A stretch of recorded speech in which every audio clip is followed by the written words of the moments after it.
కిటికీలోంచి బయట కనిపిస్తున్న మంచుగెడ్డల్ని చూస్తూ తదేకంగా ఆలోచిస్తోంది ప్రసూన. అమెరికా రావాలని ఎంతగా తహతహలాడిందో ఇప్పుడు ఇండియా వెళ్ళిపోవాలని అంతగానూ తొందరపడుతోంది. మనసంతా అత్తగారిమీదే ఉంది. పాపం ఆ ముసలి వయసెంతగా తల్లడిల్లిందోనని తలంపుకొచ్చేసరికి మనసు మనసులో లేదు.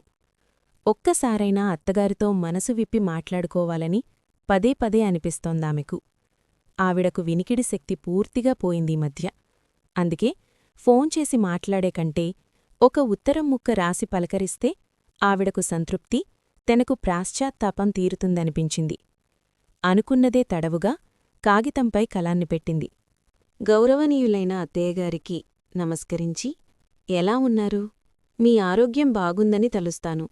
ఇక్కడ నేను, మీ అబ్బాయి, మీ మనవడు, వాడి భార్య అందరూ కులాసాగానే ఉన్నాం. మీ మునిమనవడు కూడా చక్కగా ఆడుకుంటున్నాడు.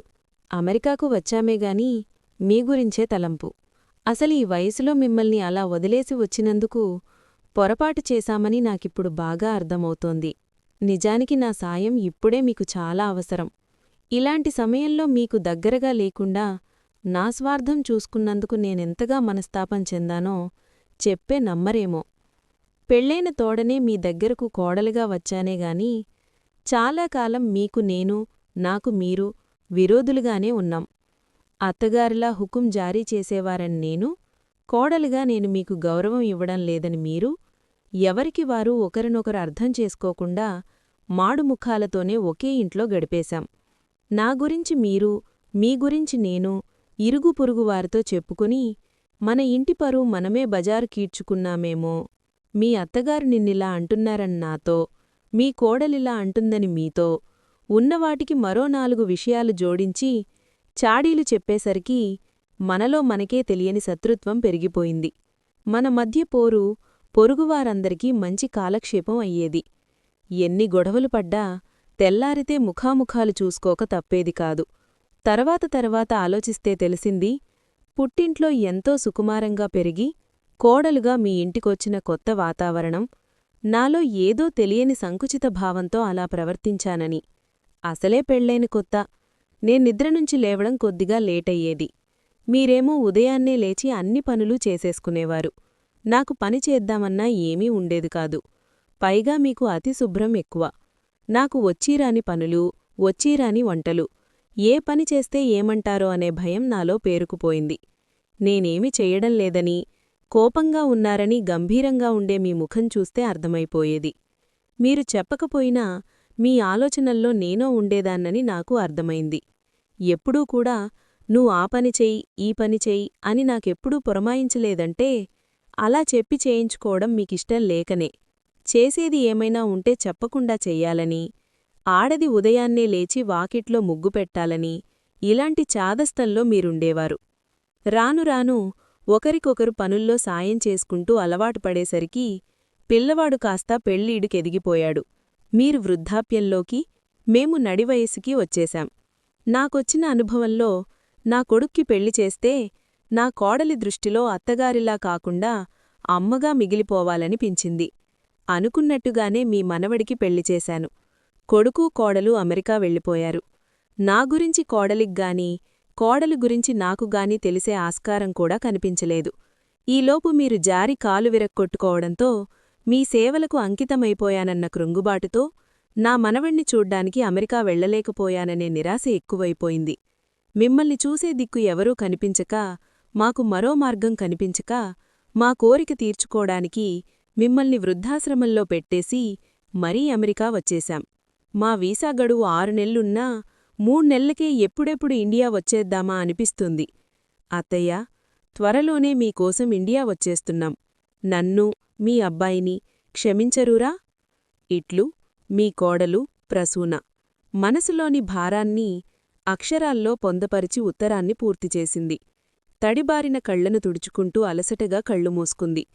అత్తగారితో ఇన్నేళ్లు గడిపిన సహచర్యం ఈ 3 నెలల కాలంలో ఎన్నోసార్లు తిరగతోడుకుంది ప్రసూన. వయసు పెరిగే కొద్దీ జీవితంలో ఎన్నో మలుపులు వస్తూనే ఉంటాయి. ఒకప్పుడు అత్తగారితో ఆ విధంగా గడిచిపోతే ఆ తర్వాత మరోలా జీవితంలో విసిగిపోయింది. అత్తగారికి ఓపికపోయి ఒంట్లో సత్తువలేక వయసొచ్చాక ఆవిడనెంతగానో రాపాడించడం కూడా గుర్తుకొస్తున్నాయి. తెల్లారితే చాలు ఈ ముసలావిడి కాఫీ కాఫీ అంటూ తెగ కలవరిస్తూ ఉంటుంది. కొంచెంసేపు పడుకుందామనుకున్న నిద్రపోనీయదు అని విసుక్కున్న రోజులు, అన్నం నమలడ్డంలేదు, కొంచెం మెత్తగా చేయమని చెప్పిన మాటకి తానెంతగానో రాద్ధాంతం చేసిన రోజులు, చెప్పిన మాటలు వినిపించకపోవడంతో పదే పదే చెప్పలేక కసురుకున్న రోజులు, పొరపాటున బట్టల్లో మలమూత్రాలైపోతే వాటిని పెంటకుప్పమీద పడేసి ఇల్లంతా ఫినాయిల్తో కడిగేస్తూ ఆవిడపై తాను చూపించిన ఆగ్రహం అన్నీ కళ్లముందు కనిపిస్తున్నాయి. ఇదేనా ఓ కోడలిగా అత్తగారిపై నేనేర్పర్చుకున్న పగ ప్రతీకారం?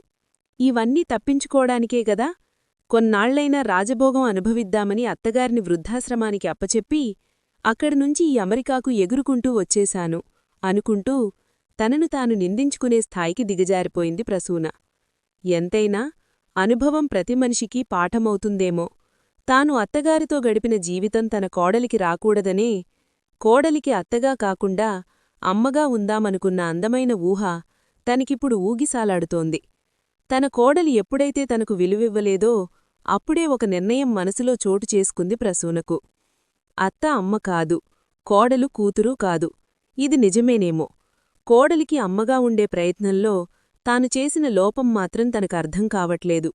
చేస్తున్న ప్రతి పనికి ఏదో రకంగా కోడలు తప్పుపట్టడం తన మనసుకు కష్టంగానే ఉంది.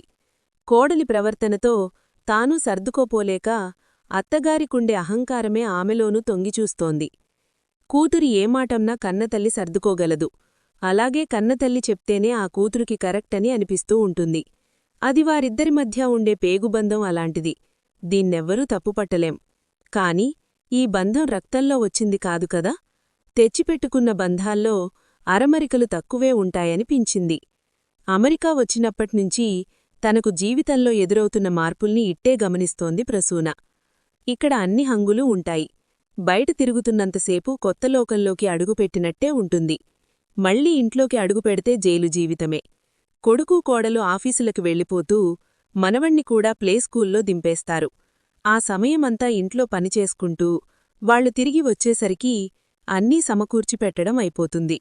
శని ఆదివారాలు కాస్త కొడుకు కోడలు పార్టీలు షికార్లంటూ తిరుగుతారు. బయటికి వెళ్లాలనిపించి ఎక్కడికైనా తీసుకెళ్లాలని కొడుక్కు కోడల్నడుగుదామని ఉన్నా అభిమానం అడ్డొస్తోంది. అదీగాక చిన్నపిల్లలు ఎంతో ఇష్టంగా తినే ఆహారాన్ని తయారుచేసి మనవడికి పెడుతుంటే కోడలికి నచ్చడంలేదు. పిల్లాడికి ఏవి పడితే అవి పెట్టేయొద్దని మొహమ్మీదే చెప్పేసింది. వాడికి స్నానం చేయించినా, ఆటలాడించినా, ముద్దు చేయడం పెంపకంలో కూడా కొన్ని రూల్స్ చెప్పారు. వాటన్నిటికీ తల ఆడిస్తూ చెయ్యాలి. ఎలాంటి పొరపాటు వచ్చినా లేనిపోని భేదాభిప్రాయాలు అత్తాకోడళ్ల మధ్య చోటు చేసుకుంటాయేమోనని భయపడింది. కలిసిన కొద్ది రోజుల్లోనే మనస్పర్ధలు మొలకెత్తడానికి చిన్న చిన్న మాటలు చాలనిపించింది. అలాంటి రోజులు ఇకపై చోటు చేసుకోకూడదని అక్కడ ఉండి వారికి సేవలు చేసే కంటే అనారోగ్యంతో మంచంమీద ఉన్న అత్తగారికి సేవ చేసుకోవడంలోనే తృప్తి ఉంటుందని తెలిసొచ్చింది. ఏమాత్రం కనికరం లేకుండా ఆ స్థితిలో ఉన్న అత్తగారిని వృద్ధాశ్రమంలో అప్పచెప్పి రావడం క్షమించరాని నేరమే. తనను తాను తప్పుపట్టుకుంటూనే ఉంది ప్రసూన. తన అత్తాకోడలు నడుమ తన జీవితమేమిటో తనకిప్పుడు బాగా అర్థమైంది. అటు అత్తగారికి కోడలిగానూ, ఇటు కోడలికి అత్తగారిగానూ తన వంతు బాధ్యత వహించడానికే తాను పుట్టాననుకుంది ప్రసూన. ప్రస్తుతం తన కొడుకు కంటే తన అవసరం వయస్సుడిగిన అత్తగారికే ఉందనిపించింది. ఆమెను క్షమించమని తలుచుకుంటూ మనసును సర్ది చెప్పుకుంది.